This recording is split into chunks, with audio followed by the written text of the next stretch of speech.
देखिए, आप सभी लोगों को क्लास 9 का आज आप बता रहे हैं कि इक्वेशन ऑफ मोशन क्या होता है, गति का समीकरण। बहुत ऐसे स्टूडेंट हैं जिनको गति के विषय में नहीं मालूम है।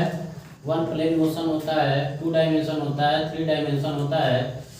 तो वन प्लेन मोशन में हम आपको बताते हैं क्लास 9th लेवल के लिए सबसे पहले होता है equation of motion. Equation of motion, इसे हिंदी में कहते हैं गति का समीकरण। गति का समीकरण देखेंगे। गति का समीकरण जो होता है इसके 3 मेथड होते हैं लगाने के लिए। 3 मेथड से इसको लगाया जाता है। एक होता है मैथमेटिकल मेथड और एक होता है ग्राफिकल मेथड और एक होता है डिफरेंशिएशन मेथड।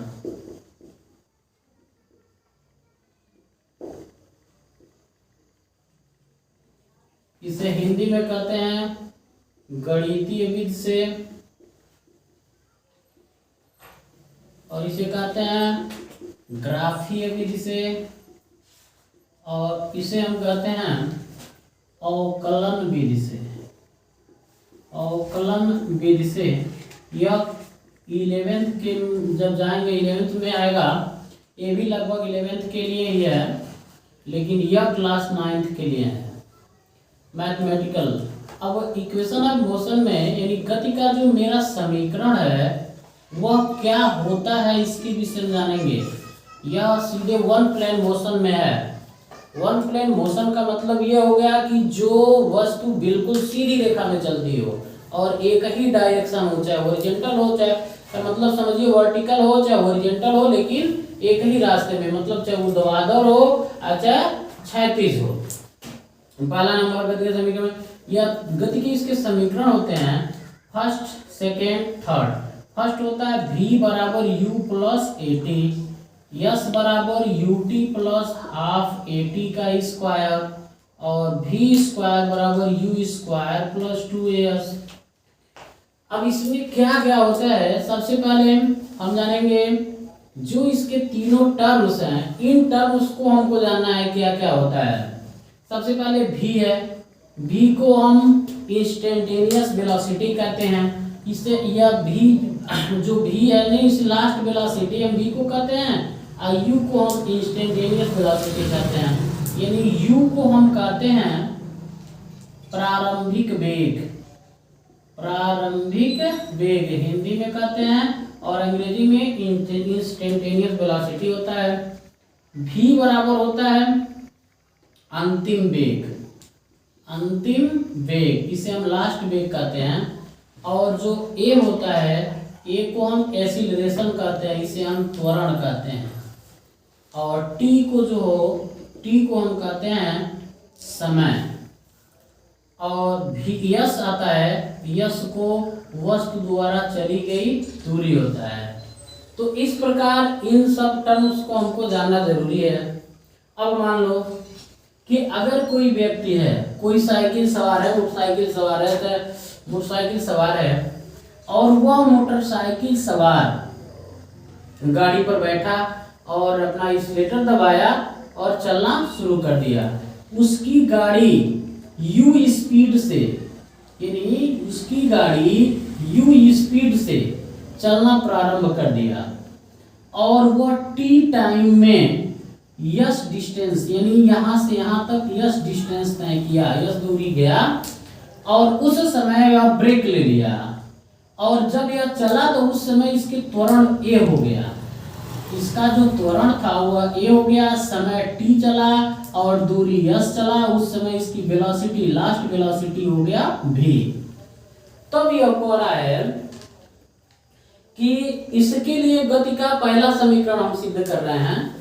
सबसे पहले हम लिखेंगे गति का पहला समीकरण। पहला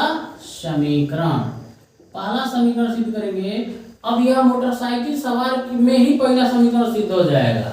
जैसे यह मोटरसाइकिल जो चला रहा है इसी में समझ जाओ इसका पहला समीकरण कैसे होगा। अब यह समीकरण हो गया। अब इस मोटरसाइकिल सवार का त्वरण हम निकालेंगे, एक्सीलरेशन क्या होता है। तो ऐसे लिखेंगे मोटरसाइकिल का त्वरण। जब वह एक्सीलरेटर लिया तो प्रत्येक एक बैग, ऐसा नहीं कि उसका 4 किलोमीटर 5 किलोमीटर स्पीड बढ़ गया। जब वह चला तो इंस्टेंटेनियस वेलोसिटी से चला तो उस समय उसकी स्पीड स्लो थी, तब धीरे धीरे फास्ट तेज हुआ होगा। तो जैसे जैसे किसी वस्तु के वेग में वृद्धि होती है वैसे वैसे वह त्वरण होता है। तो त्वरण ए बराबर होता है, आपको पहले से ही मालूम है कि change in velocity in change in time, यानी वेग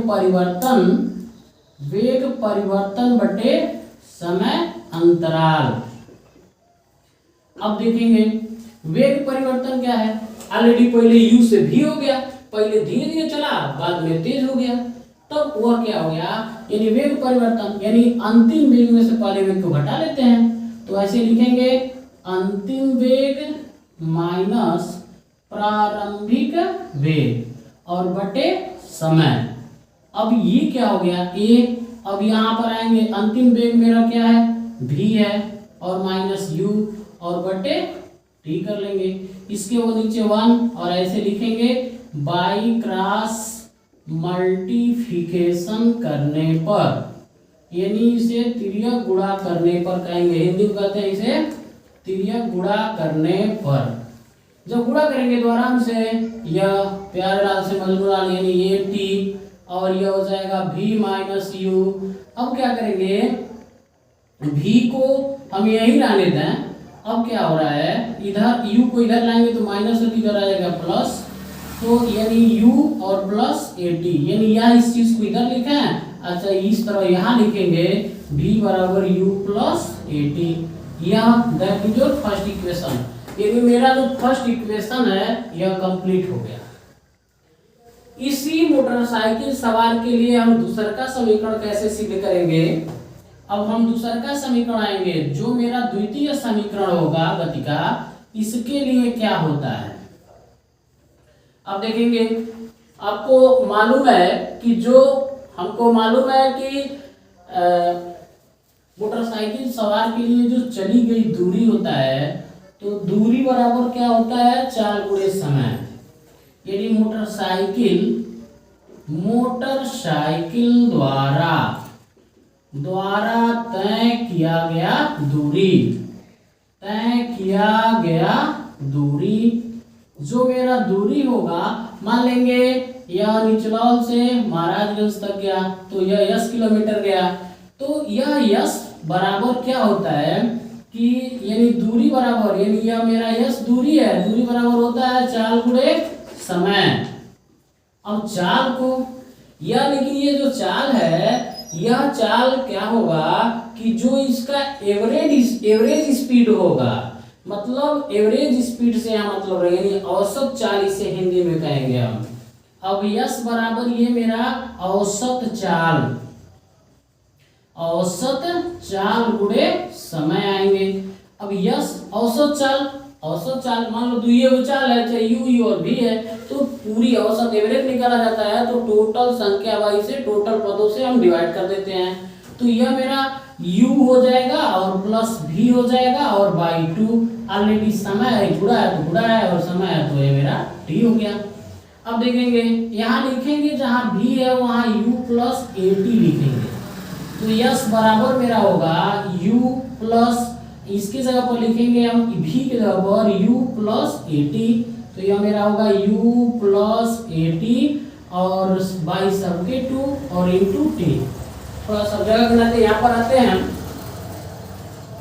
देखेंगे कि यह मेरा यश है और u प्लस at है, तो u अगर इस कोष्ठक से तोड़ेंगे प्लस है तो कोष्ठक को बिंदास तोड़ेंगे, लेकिन माइनस रहता तो बड़ा ध्यानपूर्वक तोड़ते हैं।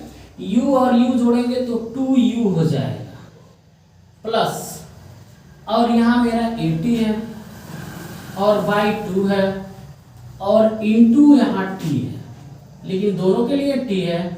अब यश बराबर इसमें गुणा करेगा तो 2ut हो जाएगा, 2ut या 2 दोनों के लिए है तो बाई 2, और यहाँ 2 इसमें गुणा कर लिया तो 2at का स्क्वायर, यह 2 और ये मेरा a, यहाँ पर a और t में गुणा किया तो ओनली at का स्क्वायर हो जाएगा और बाई 2 बन जाएगा।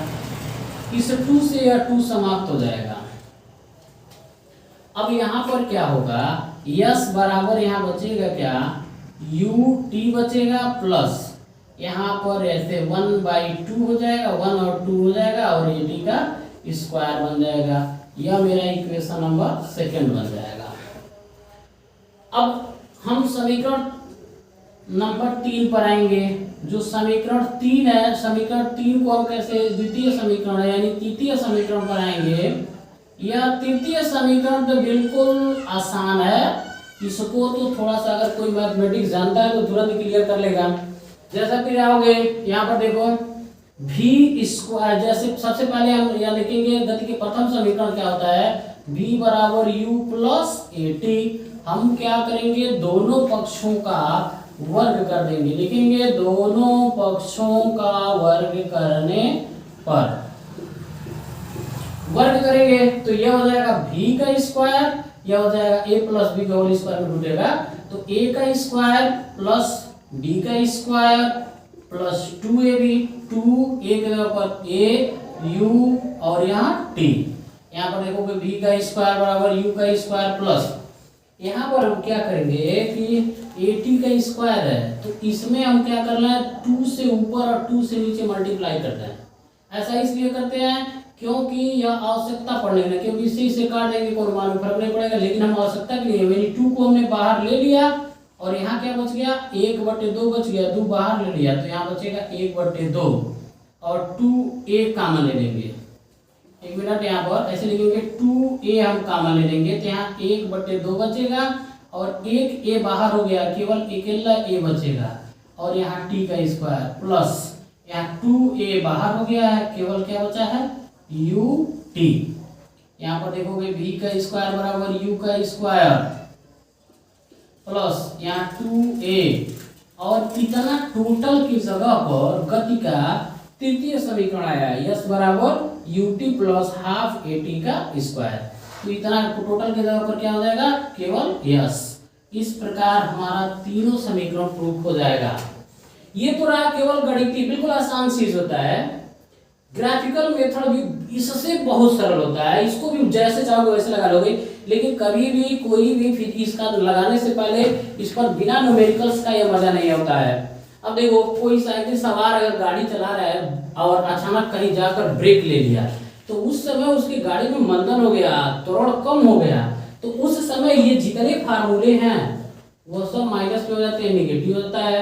अगर कोई वस्तु अगर हम वर्टिकल फेंकते हैं, थ्रो करते हैं ऊपर की तरफ, तो कुछ हाइट पर जाने के बाद क्या होता है, 0 हो जाता है उसकी स्पीड और वहां से पुनः अर्थ जो होता है अपने ग्रेविटेशनल फोर्स के कारण वो नीचे की ओर खींच लेती है। तो उस पीरियड में भी मेरा यह पूरा निगेटिव हो जाता है। अभी उसको अब इस पर एक आध दो न्यूमेरिकल्स देखेंगे और तब जाके आगे हम पढ़ेंगे। अब इसमें न्यूमेरिकल्स मैं बता रहा हूँ। तो अब देखिए, अगर ब्रेक लगा दिया, कोई साइकिल सवार ब्रेक लगाया, ब्रेक लगाने पर फार्मूला थोड़ा सा चेंज हो जाता है, मतलब v बराबर u माइनस ए टी होता है, यस बराबर u टी माइनस 1/2 ए टी का स्क्वायर होता है और v स्क्वायर बराबर u स्क्वायर माइनस 2as होता है। यहाँ जो भी प्लस था, ब्रेक लगाएगा तो अचानक अंतिम स्पीड रुक जाएगी। अगर कोई वस्तु हम ऊपर की ओर थ्रो कर रहे हैं, जैसे कि मान लो कोई गेंद है ऊपर की ओर थ्रो कर रहे हैं, तो जितना टाइम में ऊपर जाएगा, जैसे जैसे ऊपर जाएगा वैसे उसकी स्पीड कम होती जाएगी और उतना ही टाइम में यह रिटर्न होगा। इसके लिए फार्मूला, अगर ऊपर जा रहा है, ऊपर जा रहा है तो उस समय इस ऊपर की तरफ अगर गेंद जाता है, ऊपर की तरफ अगर गेंद जाता है तो कंडीशन यह बनता है कि v बराबर, अब यहाँ पर एक्सीलरेशन हो जाता है यानी गुरुत्वीय त्वरण हो जाता है, यानी ग्रेविटी मतलब स्वतंत्रता पूर्वक गिरते हुए किसी वस्तु के वेग में जो वृद्धि होता है, तो तो वहां पर यह होता है, यानी जब भी किसी के वेग में कमी होता है तो माइनस होता है और वृद्धि होता है तो प्लस हो जाता है। तो जब ऊपर की ओर जाता है तो ऑलरेडी उसके वेग में कमी होती है, इसलिए v बराबर u माइनस, यानी v बराबर यह हो जाएगा u माइनस gt, यानी v बराबर इसके यहाँ पर ut, यानी यस इसमें है तो h हो जाएगा, इसकी हाइट क्या हो जाएगी h, तो h बराबर क्या होगा, यह मेरा ut और माइनस gt का स्क्वायर, यहाँ 1/2 1/u, यानी ut माइनस 1/2 gt का स्क्वायर, और ये हो जाएगा कि v स्क्वायर बराबर u स्क्वायर माइनस 2g और h। तो इस प्रकार यह मेरा तीनों फार्मूला हो गया। इस पर एक एग्जाम्पल हम देखेंगे कि क्या होगा। मान लेंगे कि एक मोटरसाइकिल सवार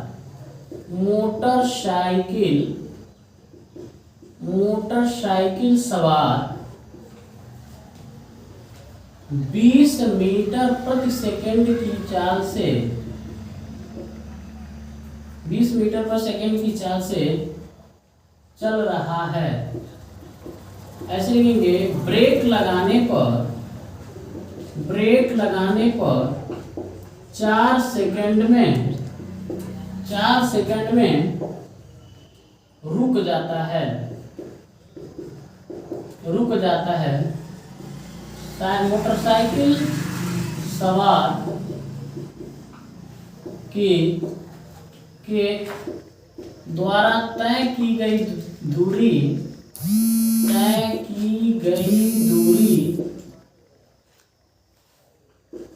तथा त्वरण की गणना कीजिए। बहुत इंपॉर्टेंट क्वेश्चन है, सेम इस फार्मूले पर है। अब देखेंगे, यहाँ पर लिखेंगे यस यल ओ भी सॉल्व करेंगे। मोटरसाइकिल सवार 20 मीटर पर सेकंड की, जब वह मोटरसाइकिल यहाँ से चल रहा था और यहाँ गया, जब यहाँ से चला उस समय इसकी इंस्टेंटेनियस वेलोसिटी 20 मीटर पर सेकंड थी, मतलब कि u बराबर 20 मीटर पर सेकंड, यानी इसकी प्रारंभिक चाल थी। लेकिन जब यहाँ पर आया तो ब्रेक लगा दिया तो यही रुक गया। ब्रेक लगाने के बाद फिसला होगा, मान लो यहाँ तक ले चला गया। तो उस कंडीशन में हमारा ब्रेक लगाने पर यानी इसकी स्पीड कम हो गई, इसलिए नेगेटिव फोर्स लगा, मतलब होगा, यानी v बराबर क्या हो गया 0, यानी अंतिम वेग इसका खत्म हो गया। अब यहाँ t बराबर कर रहा 4 सेकंड में, यह कर रहा है रुक जा रहा है। ठीक, कर रहा मोटरसाइकिल सवार के द्वारा तय की गई दूरी, यानी यस का मान पूछ रहा है, कर रहा त्वरण भी, यानी a का भी मान पूछ रहा है। अब देखो ये एकदम बिल्कुल आसान फार्मूला हो गया। पहले लिखेंगे इक्वेशन नंबर फर्स्ट इक्वेशन से आएंगे, यानी v बराबर होता है u माइनस at। तो इसका हम क्या करेंगे, एक्सीलरेशन त्वरण निकालना, तो v के जगह पर मेरे पास क्या है 0, u के जगह पर लिखेंगे 20 और a के जगह पर हम लिखेंगे a और t के जगह पर दिया हुआ है 4 सेकेंड, t के जगह पर 4 सेकेंड। तो इसको हम इधर लाएंगे तो प्लस a और यह मतलब 4 हो जाएगा 4a और इधर क्या है 20, यानी 4 में 20 का डिवाइड होगा तो ये कितना आएगा 5, यानी a बराबर आएगा 5 मीटर पर सेकंड का स्क्वायर। इसका वह त्वरण हो गया। स्पीड इसकी कितनी हो जाएगी, यानी स्पीड यानी s बराबर कितना होगा, तो हम गति का इसमें इक्वेशन नंबर थर्ड लगा लो। थर्ड इक्वेशन से आएंगे v स्क्वायर बराबर u स्क्वायर माइनस 2as से v के जगह पर आएंगे, v के जगह पर हम लिखेंगे कितना होगा, v के जगह पर मेरा 0 का स्क्वायर, u के जगह पर आएंगे तो u के जगह पर ऑलरेडी मेरा दिया हुआ है कितना 20, तो ऐसे लिखेंगे 20 का स्क्वायर माइनस 2, a की जगह पर अभी भी रिजल्ट आया 5 और s की जगह पर मेरा मान कितना आया है, यस का मान तो पूछ रहा है तो यहाँ लिखेंगे यस।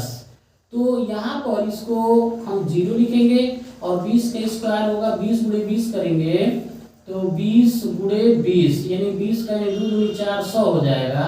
यहाँ लिखेंगे 400 माइनस 5 दूनी 10 और यस। यहाँ पर इसको इधर लाएंगे तो यह प्लस 10 होगा, इधर 400 होगा, एक 0 से एक 0 कैंसिल होगा, यस बराबर 40 मीटर इसका मतलब तय की गई दूरी हो जाएगा। इस प्रकार इसका यह क्वेश्चन हो गया। ऐसी स्थिति में हम किसी हाइट के लिए भी फार्मूला लगा सकते हैं। चलिए ठीक है, इसके बाद इस पर एग्जाम्पल आप लगाएंगे, फिर पुनः कल आपको अगले वीडियो में मिलेंगे।